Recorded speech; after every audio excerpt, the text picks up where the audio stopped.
My father came from Japan in 1905. He was 15 when he immigrated from Japan. He worked until he was able to to actually build a store. Let me tell you a story in the form of a dream. I don't know why I have to tell it, but I know what it means. Close your eyes, just picture the scene as I paint it for you.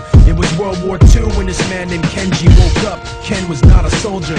He was just a man with a family who owned a store in LA. That day, he crawled out of bed like he always did, bacon and eggs with wife and kids. He lived on the second floor of a little store he ran. He moved to LA from Japan, they called him immigrant. In Japanese, he'd say he was called Issei. That meant first generation in the United States, when everybody was afraid of the Germans, afraid of the Japs, but most of all afraid of a homeland attack. And that morning, when Ken went out on the doormat, his world went black, cause right there, front page news, 3 weeks before 1942, Pearl Harbor's been bombed and the Japs are coming. Pictures of soldiers dying and running. Ken knew what it would lead to, just like he guessed. The president said the evil Japanese in our home country would be locked away. They gave Ken a couple of days to get his whole life packed in 2 bags.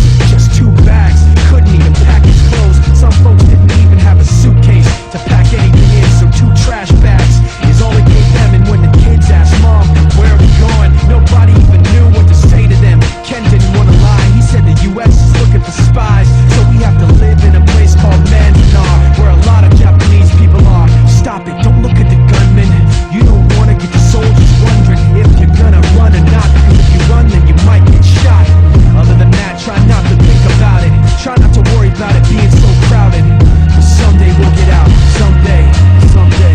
As soon as war broke out, so the FBI came and they just come to the house and you have to come. All the Japanese have to go. They took Mr. Lee.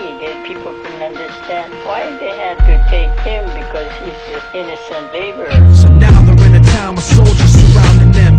Every day, every night, look down at them.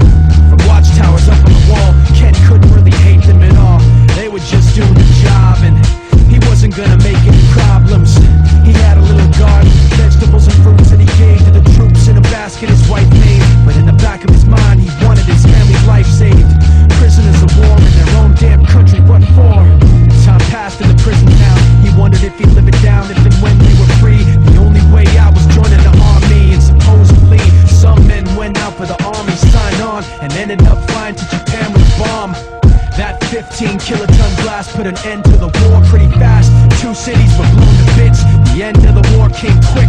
Ken got out big hopes of a normal life with his kids and his wife, but then they got back to their home, and what they saw made them feel so alone. These people had trashed every room, smashed in the windows and bashed in the doors, written on the walls and the floor, Japs not welcome anymore. And Kenji dropped both of his bags to the sides and just stood outside. He looked at his wife without words to say. She looked back at him, wiping tears away, and said, someday we'll be okay, someday. Now the names have been changed, but the story's true. My family was locked up back in '42. My family was there where it was dark and damp, and they called it an internment camp. When we first got back from camp, it was pretty bad. I remember my husband said, oh, we're going to stay till last. Then my husband died before they closed the camp.